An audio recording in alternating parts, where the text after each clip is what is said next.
Good morning. It's good to see everybody here this morning. If you have your Bibles, please turn over to John chapter 21. John chapter 21, and the scripture reading this morning is John chapter 21, verses 1 through 4.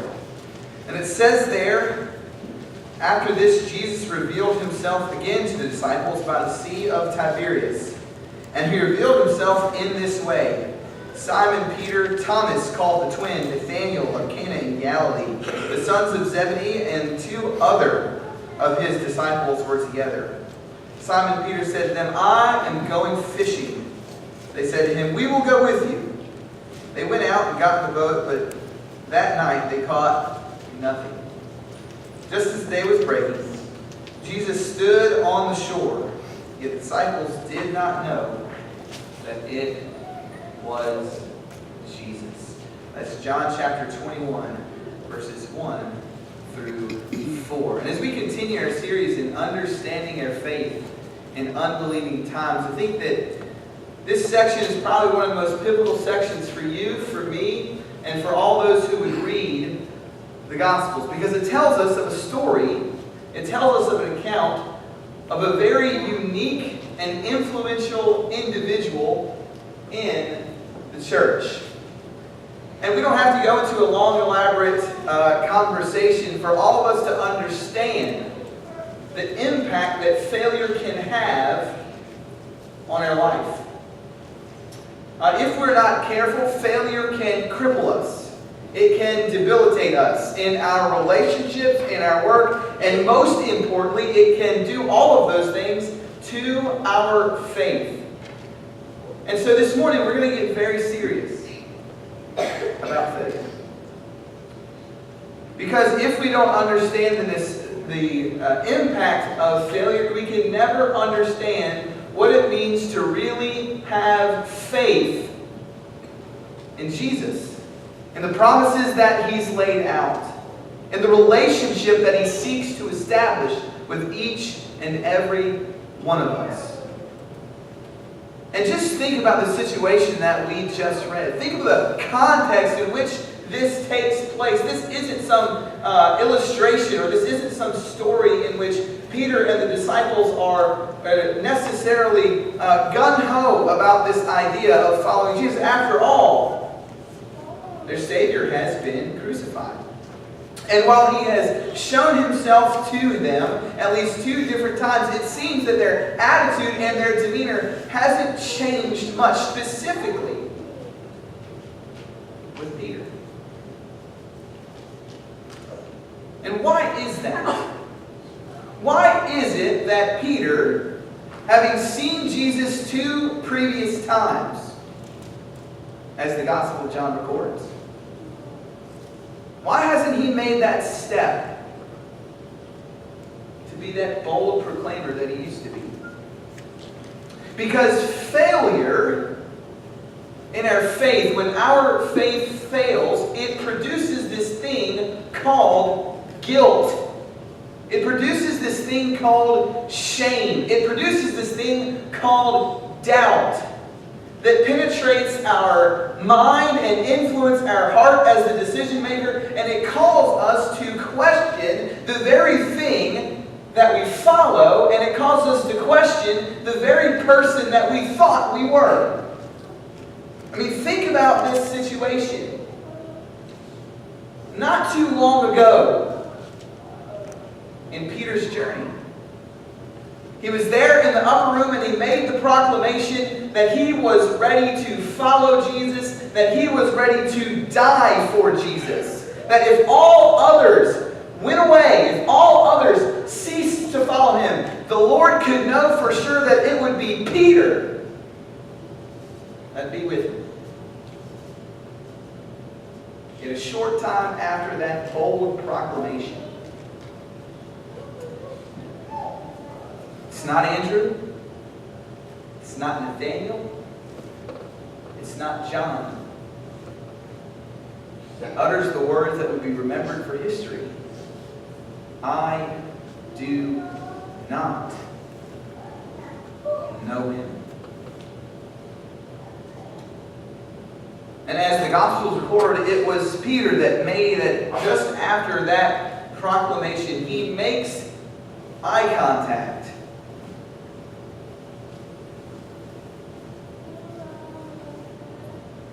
with his Savior, with his friend, with someone who he cares deeply for. And I wonder what the thought process was, in which there were no words that were spoken between that encounter when Jesus and Peter made eye contact, yet everything, I'm sure, was said. And so we see in John chapter 21, we see this man and this group of people who in their faith, as it has fallen, as it has failed, what do they do? Peter says 4 words that give us an insight into his mentality, give us an insight into his attitude. I am going fishing. Yet where do we first find Peter? The first time we're ever introduced to Peter. Where is he? He is with his brother and he is fishing. See, too often what takes place is that when we fail in our faith, we fall back into the things that were familiar before we came to know Jesus. Because after all, through all the hardship that Peter has gone through, with the denial that he faces, with the guilt that has penetrated his entire being, what more was he to do than what feels familiar? But here's the problem. Jesus had told them that they were to go.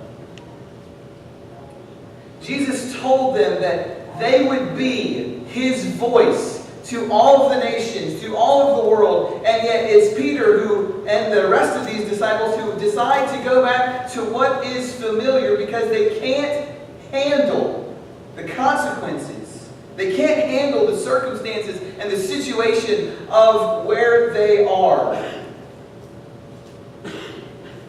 And too often when we fail, maybe a better word would be too often when we sin, and we don't think or know or perceive that Jesus could possibly forgive us for what we've done, we go back to what is familiar, to what makes us comfortable. And the problem with that is the things that sometimes feel the most familiar are not necessarily the things that are most spiritual. Is there anything inherently wrong with Peter going fishing? No, there's nothing inherently wrong with Peter going fishing. But what is wrong for Peter and the rest of the disciples who followed after him is that they have not gone out into the world. And so it says there, he said, I am going fishing. And they said to him, we will go with you. Understand that sometimes when we fail in our faith, if we don't have the right attitude, if we don't have the right demeanor, if we don't seek to bounce back from that on the basis of knowing who God is, there is a potential for us not just to go, but for us to drag people with us. Why? Because whether you know it or not, you influence people.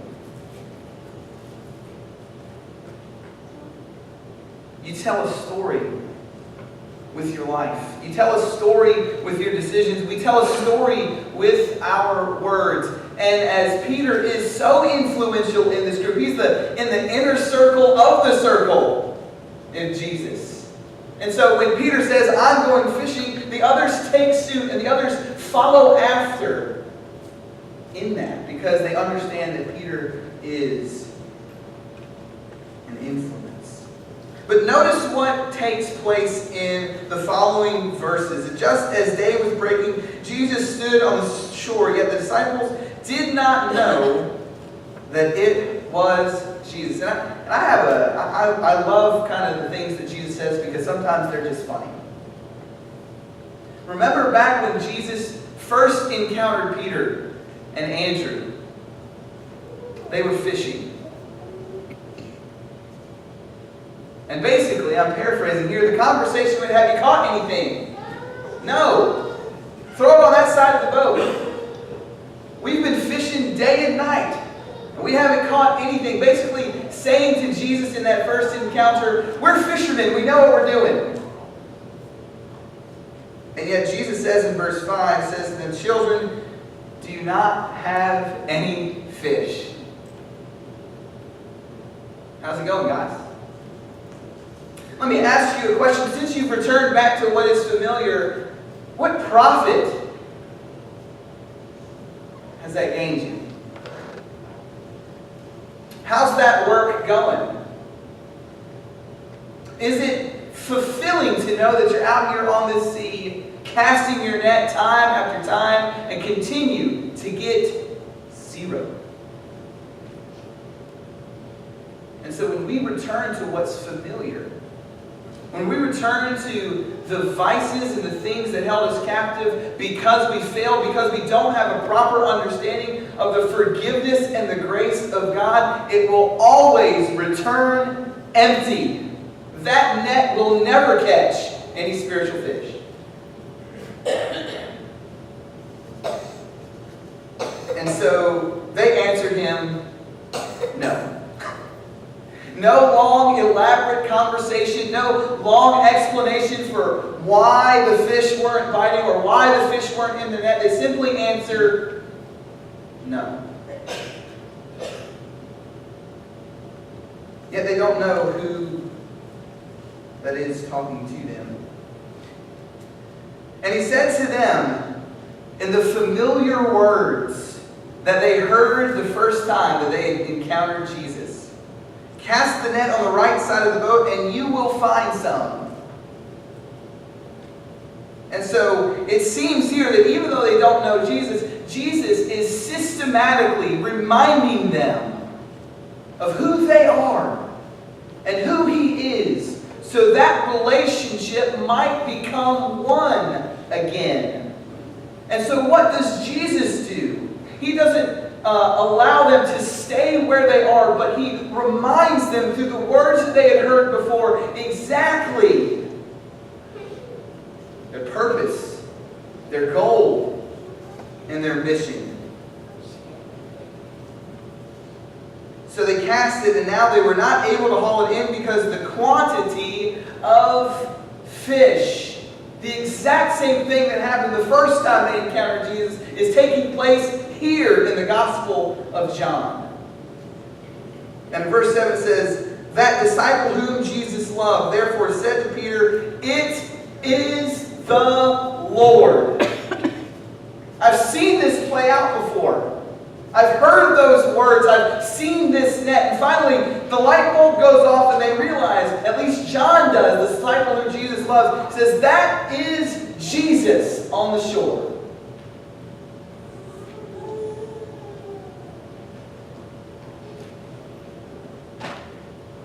And when Simon Peter heard that it was the Lord, what do you think went through his mind?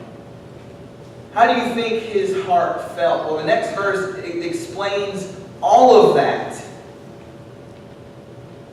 He put on his outer garment, for he was stripped for work, and he threw himself into the sea to get to the shore, to get where Jesus was. And that is completely and totally unlike the last time Simon Peter and Jesus had an encounter on the sea. Because the last time they had an encounter on the sea, Peter said, if you're Jesus, call me out.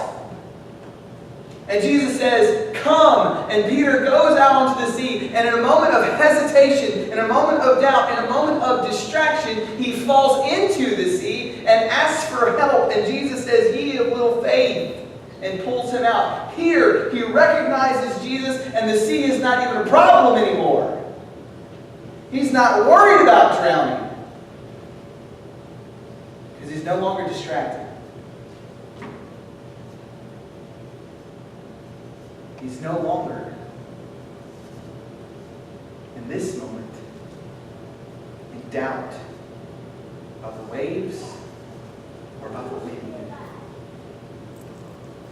He throws himself into the sea because he realizes that whatever might take place in that sea, it is worth getting back to Christ. This morning, are you away from Jesus? This morning, do you feel insufficient about your faith? Do you feel like you are a failure in your faith? Well, guess what? Let me ask you a question this morning. What are you willing to do to get back to Him? Are we willing to stop being distracted about the things that keep us away from Christ? Are we willing to throw ourselves into the sea of faith and make our way to Him? And notice, this is a completely different reaction than the disciples. See, in the first encounter, the disciples also stay in the boat. And here, Peter throws himself into the sea, and in verse 8 it says the other disciples came in the boat. See, Peter was willing to get in the sea while others were still wanting to stay in the boat. Because maybe Peter knew it was at stake. You don't think in this moment Peter recognized or remembered those 3 denials that he had? And that he wanted to rectify that situation. He wanted to have that conversation with Jesus again.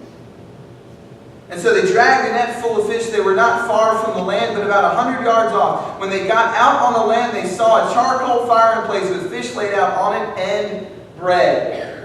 Well, what do you know? Jesus serving fish and bread.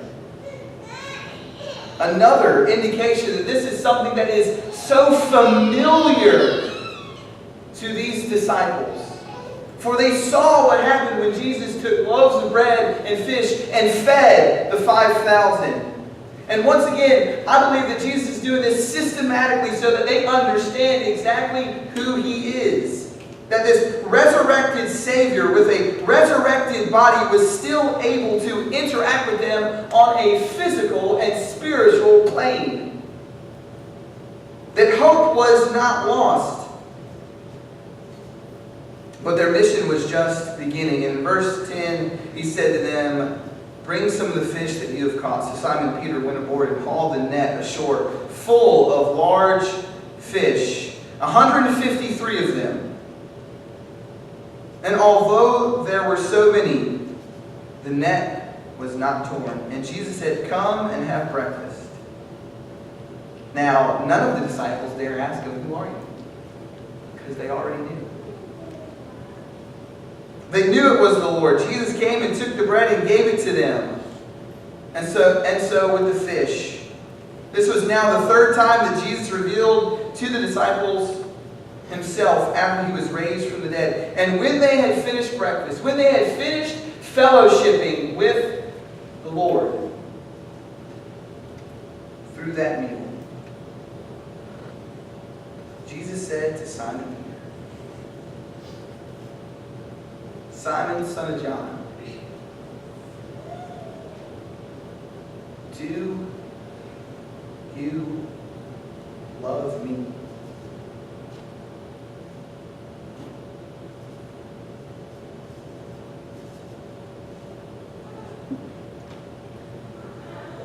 More than these.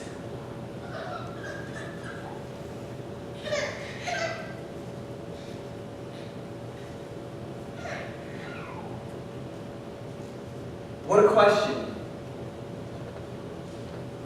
For a man who had denied his Lord and Savior 3 times, He asked him, "Do you love me more than these nets? Do you love me more than these fish?"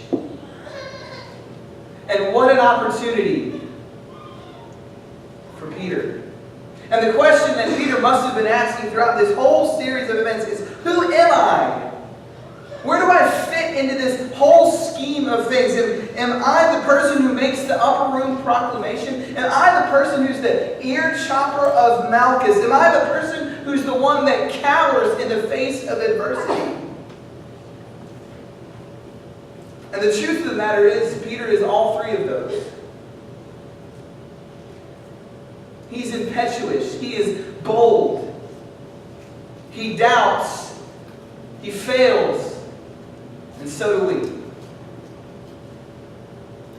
Yet the question still remains, and the question is still there to be answered. Do you love me more than these fish? Do you love me more than these nets? And Peter said to him, yes, Lord, you know that I love you. And he said to him, feed my lambs.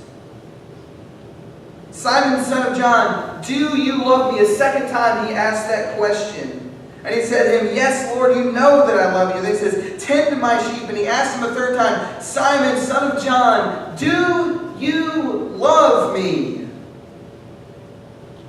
And Peter is grieved for the third time because he asked him, do you love me? It's as if Peter's saying, what more do you want me to say that I've already said? You know everything, and you know that I love you. What more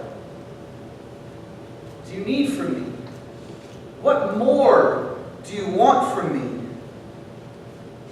And Jesus again says, feed my sheep. Notice what Jesus doesn't say. Jesus doesn't say, keep fishing. Jesus doesn't say, stay right there where you're comfortable and you're familiar. Stay right there where you don't have to extend yourself on my behalf. But notice what also has taken place. Just as many times as Peter has denied Jesus, Jesus now gives him the opportunity to proclaim his love to him as many times as he's denied him, thus wiping away the guilt that is placed with the denial, but reaffirming him of the love that he has for him. And see, and that's the beautiful thing about Jesus, that we are not defined by the failures that we have, both in the past, both here in the now, and both the failures that are to come, if we understand who Jesus is. If we understand the love and the forgiveness that was paid in full at the cross. Because too many times we say, well, maybe I have to be able to somehow work my way back up the ladder because I've fallen so far off of it. No, the question at hand, the central question to your faith in the midst of your failures is, do you love me more than these? Do you love me more than the failures and the actions and the words and the thoughts that keep you away from Christ? Because it's a gift that's there to be taken. Because when our faith fails, we see here that Jesus is still faithful to give people the opportunity to come back to Him. And notice what is said. Truly, truly, I say to you, Peter, when you were young, you used to dress yourself and walk wherever you wanted. But when you are old, you will stretch out your hands and another will dress you and carry you where you do not want to go. And as John makes the comment in verse 19, he said this to show what kind of death he was going to have to glorify God. And so that proclamation that was made in the upper room, that I will die for you, Jesus reassures Peter, you will be able to completely and totally fulfill that proclamation. That there will come a time where you will not be the one who directs your steps, who tells you what your hands do or what you will wear. There will be people who have you in captivity because of your love for me. And as church history would have it, Peter goes on to die by crucifixion upside down. And as church history supposedly says, is they wanted him to die by right crucifixion, but he states, I'm not worthy to die the way Christ died. Now, if that's true, what a turn. But notice the last thing that Christ calls Peter to do. And after saying this, he said to him, "Follow me."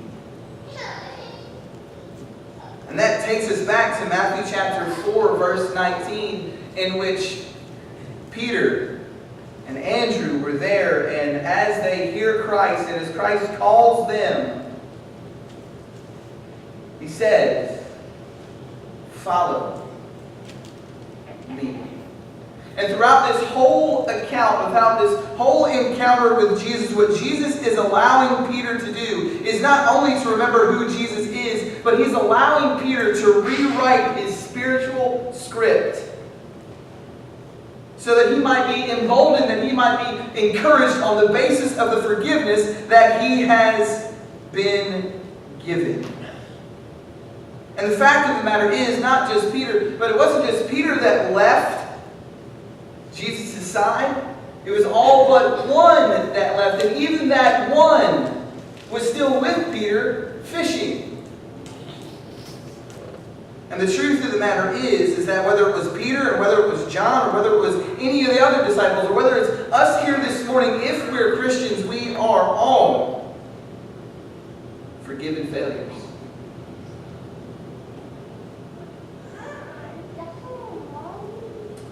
That where we see failure, Jesus gives an opportunity to succeed again. And where we experience pain of that failure, Jesus sees future potential. And so this morning the question is, how wrapped up in your failures are you? Does it dominate who you've become?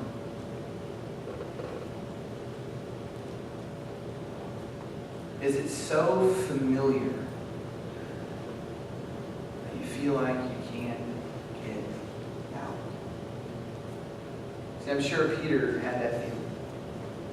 I'm sure Peter could relate. But isn't it interesting that on the day of Pentecost, that a miracle happened and people started hearing apostles speaking in their own language? And there were some there who mocked and said that these men are drunk. But it was Peter, the denier, the coward, the guy who suffered the most from foot-in-mouth syndrome. It is he who steps up to the plate and gives the first gospel sermon that leads to Jewish people, devout Jewish people, second-guessing their decision to crucify Jesus, to the point where they would ask, "What should we do?" See, just as Jesus gave Peter an opportunity to rewrite their spiritual script, Peter, on the account of the resurrection of Jesus Christ and the proclamation of the gospel, gave these Jewish people who felt the same weight and pain and hurt from crucifying the Messiah that they had looked for, an opportunity to rewrite their life, to fall in line and fall into love with Jesus, to the point where they were pierced through their heart. And I'm here to tell you this morning, if you feel like a failure spiritually, the love of Christ can pierce your heart. Once you answer the question, or ask the question, what do I have to do? See, too often in our failures, we so sulk in our failure that we fail to ask, how do I get out? How do I get away? How do I get back to who I either used to be as a Christian or who I want to be? The question is, how much do you love Him? What are we willing to give up this morning? It's too often we ask the question of God, hey God, what are you willing to give me if I join your team? And that's not how it works. The question is, what are we willing to give up to get to Him? When those people asked that question, Peter responded, repent and be baptized. Receive the gift of the Holy Spirit. And that promise, as he would say, is for you and for your family and all those who are far off to whom God may call. And maybe this morning you've got it, locked tight in your walk. And you might ask, so what do I do? What do I do since I don't feel like a failure? What do I do? You go and you seek failures. And you let people know about your failures. And you let people know about the faithfulness of Jesus even though you fail. That's the call of the church. I mean, what would that look like given the events of the last 72 hours if the church just would stand up and tell people about the love of Jesus Christ in light of their failure? We'd change a community. We'd change a state. We'd change the country. And most importantly, we'd change ourselves. The great thing about Peter is that he was able to admit his failure to regain that relationship. And this morning, are we willing to do that? Are we willing to seek that? And let's contemplate that this morning as we stand and as we sing.